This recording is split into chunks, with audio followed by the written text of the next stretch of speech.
నమస్తే, welcome to special debate. AP పాలిటిక్స్కి సంబంధించి మరలా కాంగ్రెస్ ఆరంగేట్రం చేస్తుందా, కాంగ్రెస్కి సంబంధించి పునరుత్తేజం వచ్చే పరిస్థితి ఉంటుందా అనేటటువంటిది ఇప్పుడు ప్రజల్లో చర్చానీయాంశంగా ఉంది. తాజాగా చూసుకుంటే తెలంగాణ వైఎస్ఆర్సీపీకి సంబంధించినటువంటి అధ్యక్షురాలుగా ఉన్నటువంటి షర్మిల ఏదైతే కాంగ్రెస్లో విలీనం కావటం అనేటటువంటిది, అందులోనూ తెలంగాణ లీడర్గా ఆమె ఎస్టాబ్లిష్ అయ్యే ప్రయత్నం చేసి అక్కడ కాకుండా మరలా ఏపీ రాజకీయాల వైపుకు సంబంధించి ఆమె దృష్టి పెట్టడం అనేటటువంటిది ప్రస్తుతం ప్రజల్లో చర్చానీయాంశంగా ఉంది. రాజకీయ పార్టీల్లో కూడా చర్చానీయాంశంగా ఉంది. అసలు కాంగ్రెస్ ఏపీలో 2024 ఎన్నికల్లో ప్రభావితం చూపిస్తుందా, అందులో షర్మిల పాత్ర ప్రభావితం ఉండేటటువంటి అంశంగా ఉందా, ఎలా ఉండబోతుందనే విషయాన్ని మనం తెలుసుకోవడానికి ప్రయత్నం చేద్దాం. అసలు కాంగ్రెస్ ఏపీలో కనుక మరలా ముందుకు వస్తే ఏ పార్టీకి నష్టం, ఏ పార్టీకి లాభం అనేటటువంటి విషయాలు మనతో ఉన్నారు సీనియర్ రాజకీయ విశ్లేషకులు, సీనియర్ జర్నలిస్ట్ నగేష్ గారు ఉన్నారు. సార్ చెప్పండి నగేష్ గారు, ప్రస్తుతం ఏపీలో మరలా కాంగ్రెస్ ఏదైతే ఇప్పుడు ఉన్నప్పటికీ కూడా ఉనికి లేనటువంటి పరిస్థితి, నూతన ఉత్తేజంతో షర్మిల జాయిన్ అయినటువంటి నేపథ్యంలో ఏపీలోకి వచ్చే పరిస్థితి ఉండబోతుంది. అసలు షర్మిల విలీనానికి ప్రధానంగా మనం కారణాలు ఏం చెప్పుకోవచ్చు? కాంగ్రెస్లో విలీనానికి వైఎస్ఆర్టీపీని ఏపీలో ఒకవేళ 2024లో ఏమైనా కాంగ్రెస్ ప్రభావితం చేసే పరిస్థితి ఉందా? కాంగ్రెస్ ఒకవేళ షర్మిల ఆధ్వర్యంలో ముందుకెళ్తే ఏ పార్టీకి నష్టం, ఏ పార్టీకి లాభం అనేటటువంటి చెప్పుకోవచ్చు? ఇక్కడ క్లారిటీ ఉందండి. షర్మిలకి చాలా క్లారిటీ ఉంది. Okay sir. షర్మిల ఇక్కడ జగన్మోహన్ రెడ్డితో విభేదాలు వచ్చిన తర్వాత, అంటే విభేదాలు ఉద్దేశపూర్వకంగా క్రియేట్ చేశారు, ఇదంతా అపోహ అండి. ఉద్దేశపూర్వకంగా ఎవరు కూడా అన్నా చెల్లెళ్ళ మధ్య, కుటుంబాల మధ్య, తల్లి కొడుకుల మధ్య, తల్లి కూతురు మధ్య విభేదాలు జనరేట్ చేసుకోరు. ఉన్న గుట్టు చప్పుడు కాకుండా ఉంటారు. Okay sir. ఆఖరికి చెప్పాలంటే కేసీఆర్ కుటుంబంలోనే ఉంటాయి, చంద్రబాబు కుటుంబంలో కూడా చాలా రూమర్లు ఉన్నాయి. ఇప్పుడు ఫర్ ఎగ్జాంపుల్ చంద్రబాబుకి లోకేష్కి పడట్లేదని గతంలో చాలా రూమర్లు వచ్చాయి. అవును సార్. పడకపోవచ్చు, నిజంగా పడాలని ఏముంది, కానీ ఏంటంటే అవి ఇంటర్నల్గా ఇంట్లోనే పెట్టుకుంటారు. Okay sir. కానీ వీళ్ళు బయటకు వచ్చేసారంటే ఖచ్చితంగా పెద్ద వివాదమే ఉంది వాళ్ళ మధ్య. అది రాజకీయ విభేదాలా లేకపోతే ఆర్థిక విభేదాలా, ఆస్తి పంపకాలు అనేది మనం కరెక్ట్గా చెప్పలేము ఆధారం లేకుండా, కానీ అయితే ఉన్నాయి. ఇప్పుడు షర్మిల 2019 ఎన్నికల్లో చాలా భయంకరంగా అన్న గెలుపు కోసం పనిచేసింది. 14-19లో కూడా సార్. అసలు బాయ్ బాయ్ పప్పు, బాయ్ బాయ్ టీడీపీ అని, బాయ్ బాయ్ బాబు అని ఇవన్నీ ఆవిడే క్రియేట్ చేసింది. సో అవి బాగా ట్రెండింగ్ అయ్యాయి. సో జగన్మోహన్ రెడ్డి గెలుపులో చాలా మంచి పర్సంటేజ్ షర్మిలకు ఉంది. కానీ తర్వాత తాను ఒక మంచి పదవి ఆశించింది, అది రాలేదు.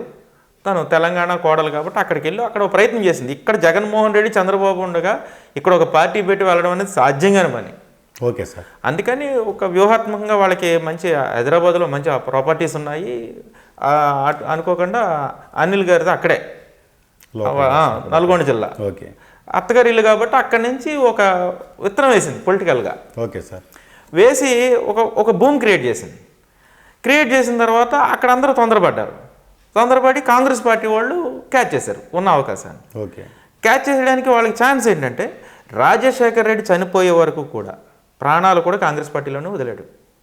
ఓకే. కాంగ్రెస్ పార్టీలో ఉండగానే వదిలాడు. సో అది కాంగ్రెస్ పార్టీకి కలిసి వచ్చిన అంశం. ఇప్పుడు జగన్మోహన్ రెడ్డి వెళ్తున్న వైఎస్ఆర్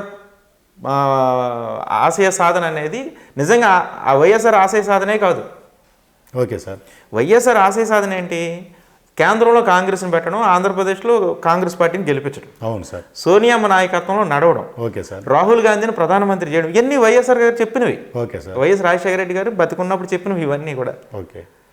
సో ఇవి కదా ఇది వైఎస్ఆర్ ఆశయం అంటే. కానీ మరి ఇప్పుడు ఈయన సోనియా గాంధీని తిట్టాడు, రాహుల్ గాంధీని తిట్టాడు, కాంగ్రెస్ పార్టీని తిట్టి విభేదించి వైఎస్ఆర్ కాంగ్రెస్ పార్టీ పెట్టుకున్నాడు. ఓకే, ఈయన పర్సెప్షన్ ఏంది, జగన్మోహన్ రెడ్డి గారి పర్సెప్షన్ జగన్మోహన్ రెడ్డి గారికి ఉంటుంది. సో ఎవరి పర్సెప్షన్ ఉంటుంది పాలిటిక్స్లో, అలాగే షర్మిల పర్సెప్షన్ కూడా షర్మిల. Okay sir. షర్మిలకి ఉన్నటువంటి వాక్యూమ్, పొలిటికల్ వాక్యూమ్ని కాంగ్రెస్ పార్టీ కరెక్ట్గా వాడుకుంది. తెలంగాణ ఎన్నికల్లో ఆవిడ 1 సీటు 2 సీట్లు ఆశించింది. దానికి అక్కడ ఉన్నటువంటి పరిస్థితులు, అక్కడ ఉన్నది ఎవరు, మళ్ళీ రేవంత్ రెడ్డి, పొలిటికల్లో బాగా ముదిరిపోయినటువంటి రేవంత్ రెడ్డి ఆవిడకి సీట్ లేకుండా చాలా టాక్టిక్స్గా పక్కన పెట్టాడు. ఆవిడకున్న చరిష్మాను వాడుకోగలిగారు. చరిష్మా ఏంటంటే ఆవిడ ఎన్నికల్లో పోటీ చేయకుండా ఆపగలిగారు. అవును సార్. సో దాన్ని ఆవిడ ప్రజెంట్ చేసుకుంది. ఇక్కడ ఎవరు ఎత్తుగడలు వాళ్ళవి, ఎవరి వ్యూహం వాళ్ళది, ఇదొక పెద్ద యుద్ధం, ఎన్నికల యుద్ధం. అందులో షర్మిల ఒక నాయకురాలు. ఇప్పుడు షర్మిల తన పాత్రను తను క్రియేట్ చేసుకుని, తన పార్టీని తను జనరేట్ చేసుకుని, తన ప్రాధాన్యతను పెంచుకున్నప్పుడు కాంగ్రెస్ పార్టీ క్యాచ్ చేసింది. ఇప్పుడు ఆంధ్రప్రదేశ్ విషయానికి వస్తే తెలుగుదేశం పార్టీ తర్వాత YSR Congress party, YSR Congress party, Telugu Desam party వచ్చే పరిస్థితి ఉంది. వైఎస్ఆర్ కాంగ్రెస్ పార్టీకి మూలం ఏది? కాంగ్రెస్ పార్టీయే కదండి. సార్ ఇప్పుడు కాంగ్రెస్ పార్టీలో ఉన్న ఎమ్మెల్యేలు అందరూ కూడా, వైఎస్ఆర్ కాంగ్రెస్ పార్టీలో ఉన్న వాళ్ళందరూ కూడా కాంగ్రెస్ పార్టీ వాళ్ళే. అవును సార్. అటు శ్రీకాకుళం మొదలు పెడితే ఇటు చిత్తూరు వరకు అవును, అందరూ కూడా కాంగ్రెస్ పార్టీ మూలాల నుంచి వచ్చిన వాళ్ళు. ఆఖరికి జగన్మోహన్ రెడ్డి గారు కూడా కాంగ్రెస్ పార్టీ ఎంపీగా పనిచేసి వచ్చారు. అందరూ కాంగ్రెస్ పార్టీ వాళ్ళే. కాబట్టి కాంగ్రెస్ పార్టీకి ఎప్పుడు కూడా అది దేశంలో ఆల్టర్నేటివ్ పార్టీ. ఒక తమిళనాడు లాంటి రాష్ట్రాల్లో తప్ప అన్ని రాష్ట్రాల్లో maximum Congress party alternative party ప్రతి పార్టీకి. సో ఇక్కడ మూలాలు ఏం చచ్చిపోలేదు. కాంగ్రెస్ పార్టీకి లాస్ట్ టైం 1.7 వరకు ఓట్ బ్యాంక్ ఉంది. సార్. సో ఇప్పుడు ఇలాంటి పరిస్థితుల్లో ఆంధ్రప్రదేశ్ రాజకీయాల్లో తెలుగుదేశం పార్టీని మూలను పెట్టాలంటే, పక్కన పెట్టాలంటే చాలా సంవత్సరాలు పట్టింది, చాలా దశాబ్దాలు పట్టింది.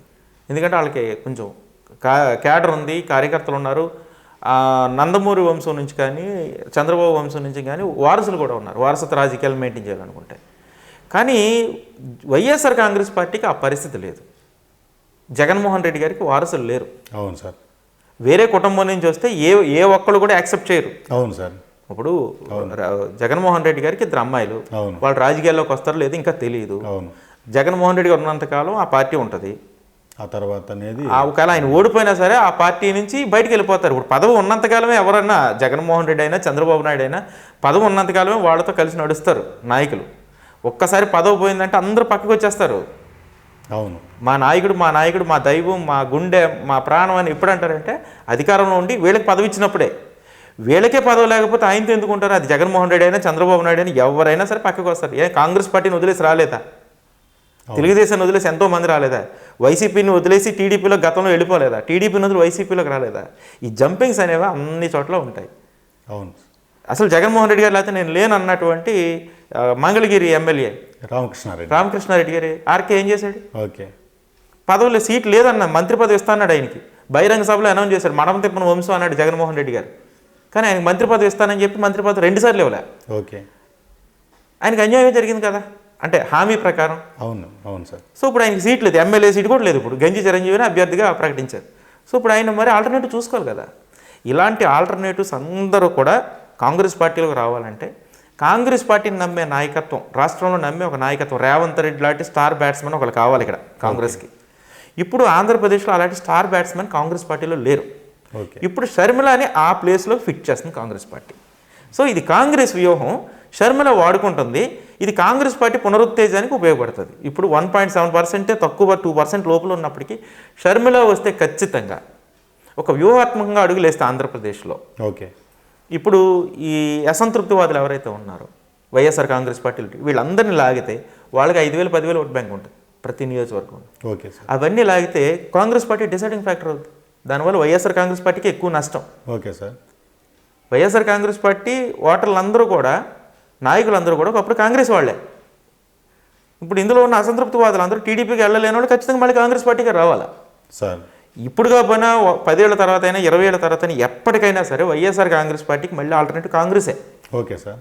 ఇప్పుడు ఏదైనా మ్యాజిక్ జరిగి టీడీపీ గెలిచింది అనుకోండి, వైఎస్ఆర్ కాంగ్రెస్ పార్టీ ఓడిపోయింది అనుకోండి, జగన్మోహన్ రెడ్డి వీక్ అయ్యారు అనుకోండి, కాంగ్రెస్ పార్టీ ఆటోమేటిక్గా పైకి లేస్తుంది.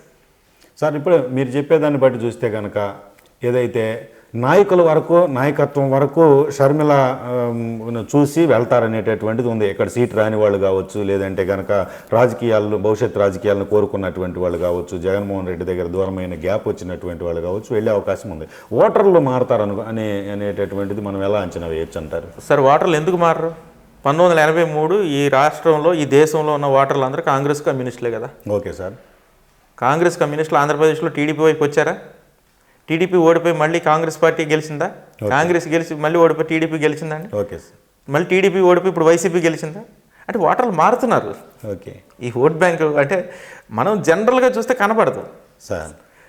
మనం అంశాల్లోకి వెళ్ళి, ఇష్యూస్లోకి వెళ్ళి కొంచెం సూక్ష్మంగా చూస్తే ఖచ్చితంగా మారుతున్నారనే విషయం మనకి తెలుస్తుంది. ఓకే. 40,000 మెజార్టీతో గెలిచి నెక్స్ట్ ఎలక్షన్లో మళ్ళీ అదే మెజార్టీ తేడాతో ఓడిపోతున్నాడు సార్. అవునవును సార్. ఓడిపోతున్నాడంటే ఓటర్లు దాదాపు ఒక 50-60 మంది మారుతున్నట్లు లెక్క. ఓకే. సో ఓటర్లు మారడం అనేది చాలా సహజమైనటువంటి అంశం. ఓకే. అది మనం ఏదో అసహజంగా చూడాల్సిన అవసరం లేదు. ఇప్పుడు మారుతారా? మీకు కాంగ్రెస్ పార్టీలో మారుతారా? నాయకత్వం పనిచేస్తే మారుతారు. ఓకే. ఇప్పుడు మంగళగిరి ఉందండి.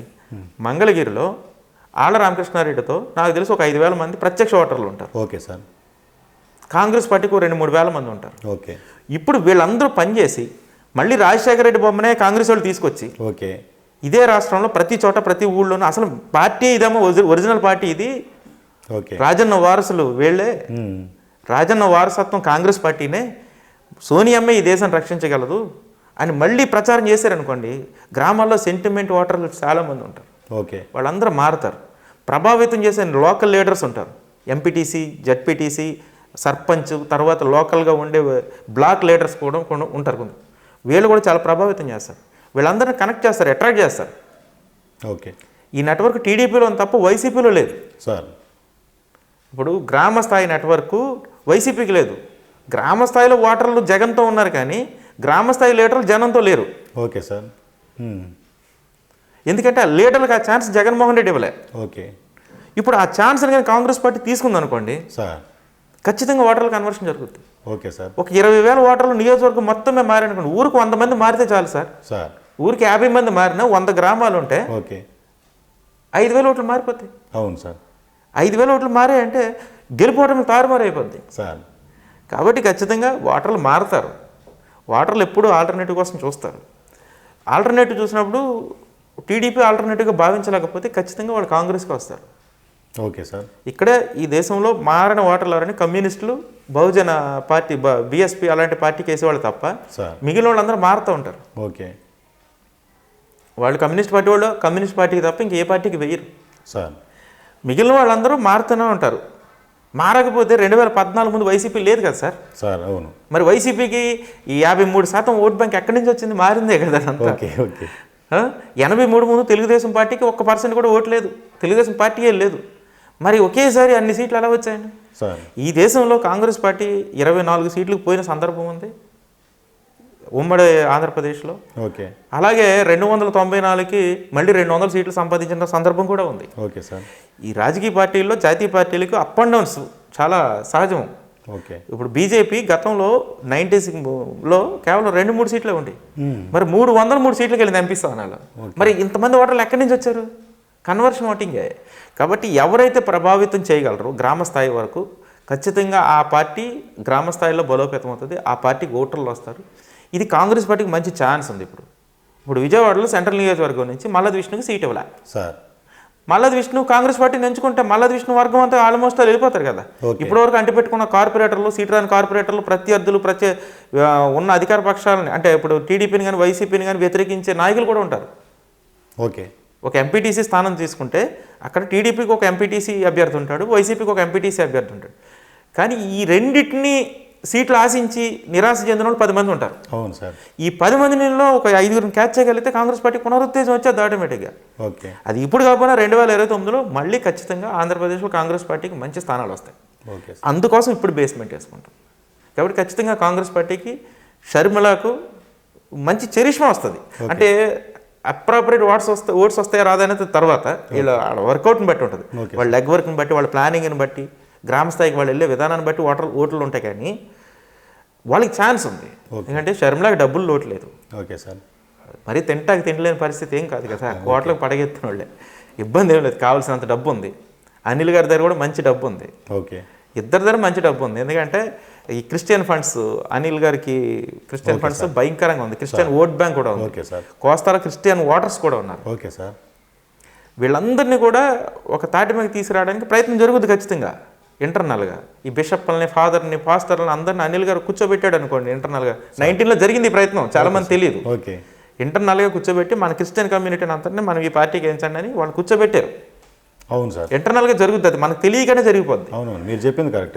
మహాశాన్ రాజేష్ కూడా తన లైవ్లో కూడా అతను విట్నెస్ చెప్పిన పరిస్థితి, మేమంతా అనిల్ గారి మనుషులమి, అనిల్ గారి ద్వారానే మేము కన్వర్ట్ అయ్యాము వైసీపీకి అని చెప్పి. ఓకే. సో ఇట్లాగా ఒక అది కమ్యూనిటీ బేస్డ్ వర్కౌట్ అవుతుంది. అంటే community Christian community based workout అవుతుంది. అదంతా సాలిడ్ ఓటింగ్ సార్. ఒక మామూలుగా మనం వెళ్ళి అమ్మ నాకు ఓటేయండి, లేదంటే మన నాయకుడికి ఓటేయండి అంటే భక్తులు ఓటేయరు. కానీ ఈ చర్చిల్లోనూ, మసీదుల్లోనూ, గుళ్ళను, దేవాలయాలు ఇప్పుడు మన ఈ ఉన్నారు ఎవరు, మన హిందూ మత బోధకులు, మత ప్రచారకులు ఉన్నారు. గరికపాటి నరసింహరావు కానీ, షణ్ముఖ శర్మ కానీ, వీళ్ళందరూ ఉన్నారు. వీళ్ళు కూర్చోబెట్టి ఒక 50,000 మందికి అమ్మ ఈసారి మనము ఈ పార్టీకి ఓటేసుకుని మన మతాన్ని కాపాడుకుందాము అంటే అందరూ బ్లంట్కి వెళ్ళి ఓటేస్తారు. అలాగే ఒక పాస్టర్ గారు చెప్తే క్రిస్టియన్స్ అందరూ ఆ చర్చిలో వాళ్ళందరూ వేస్తారు. Okay sir. ఈ వర్క్ కూడా చేస్తారు వీళ్ళు సార్. సో అనిల్ గారికి డబ్బు ఇవ్వట్లేదు. ఇప్పుడు కేఏ పాల్ గారికి డబ్బు ఆగిపోయిన తర్వాత ఆ డబ్బు అంతా అనిల్ గారికి, ఇక్కడ కొంతమంది సతీష్ కుమార్ గారికి ఇలాంటి వాళ్ళు అందరికీ ఫండ్స్ వస్తున్నాయి అనేది ఒక టాక్ ఉంది. Okay sir. అదంతా నిజమైతే వాళ్ళ దగ్గర మంచి డబ్బు ఉంటుంది. అంతేగా సార్. సో ఇట్లాగే డబ్బులకి ఏం లోటు లేదు. కాంగ్రెస్ పార్టీ చరిష్మాకి లోటు లేదు, నాయకత్వానికి లోటు లేదు. కాంగ్రెస్ పార్టీ కూడా మారింది, ఇంత ముందులా లేదు. ఓకే. ఇంతకుముందు ఏంటంటే సీనియర్లకు ఇచ్చేవారు, అంతా కూర్చోబెట్టి మొత్తం మాట్లాడి ఒక 4-5 రోజులు డిస్కస్ చేసి అప్పుడు క్యాండిడేట్ని, పీసీసీ ప్రెసిడెంట్ని కానీ సీఎంని కానీ డిసైడ్ చేసేవారు.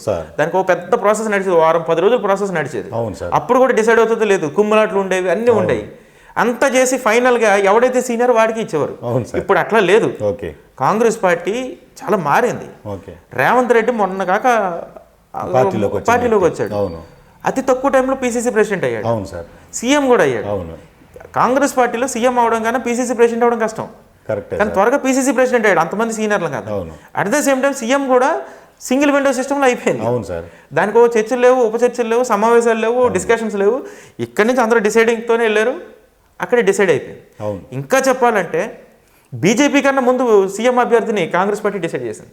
అక్కడ రాజస్థాన్ అక్కడ ఇంకా డిసైడ్ అవ్వలేదు, మధ్యప్రదేశ్ బీజేపీ వాళ్ళు డిసైడ్ చేయలేపారు త్వరగా, కానీ కాంగ్రెస్ పార్టీ డిసైడ్ చేసింది. అంటే కాంగ్రెస్ పార్టీ కొంచెం మారింది కాబట్టి షర్మిలను కూడా తీసుకొస్తుంది. లేదంటే ఇక్కడ చాలామంది ముదురులు ఉన్నారు, వాళ్ళ నెట్వర్క్ వేరు ఉంటుందంటే రేపు ప్రొద్దుట వైసీపీని గట్టిగా దెబ్బ కొట్టడానికి కాంగ్రెస్ పార్టీలో చాలా ఛాన్సెస్ ఉన్నాయి. ఇది ఒక ప్రమాదం వైసీపీ వాళ్ళకి. ఏదో తక్కువగా అంచనా మా నాయకుడిని ఎవరు ఏం చేయరు, ఏ నాయకుడినైనా ఎవరినైనా ఏ రాష్ట్రంలో అయినా రాజకీయాల్లో సాధ్యమవుద్ది. ఓకే. రేపు ప్రొద్దున ఉత్తరాంధ్ర నుంచి ఒక మంచి లీడర్ని, రాయలసీమ నుంచి ఒక మంచి లీడర్ని వైసీపీలో ఉన్న వాళ్ళు క్యాచ్ చేశారనుకోండి, పరిణామాలు రేపటి మారిపోతూ ఉంటాయి. టక శరవేగంగా రాజకీయ పరిణామాలు మారుతూ ఉంటాయి. Okay sir. సో ఇలాంటివన్నీ రాజకీయాలు సాధ్యమే. కాబట్టి షర్మిలాకి మంచి ఛాన్స్ ఇది. షర్మిల ఖచ్చితంగా వాడుకుంటే కాంగ్రెస్కి మంచి ఛాన్స్, షర్మిలకు కూడా మంచి ఛాన్స్. షర్మిలకు వేరే ఆల్టర్నేటివ్ లేదు కదా, వేరే ప్లాట్ఫామ్ లేదు. వైసీపీలో ముఖ్యమంత్రి కాలేదు, టీడీపీకి అసలు వెళ్ళే ఛాన్సే లేదు. కాంగ్రెస్లో ఎవరైనా ముఖ్యమంత్రి కావచ్చు. It's a internal democracy party. బీజేపీలో కూడా ఎవరైనా మంత్రి కావచ్చు. కాంగ్రెస్లో కూడా ఇప్పుడు ఆ ఛాన్స్ ఉంది. కాబట్టి షర్మిలాకి కాంగ్రెస్ పార్టీ మంచి ప్లాట్ఫామ్ అవుతుంది. కరెక్ట్గా వాడుకోవాలి, జనాన్ని కరెక్ట్గా కనెక్ట్ కాగలగాలి.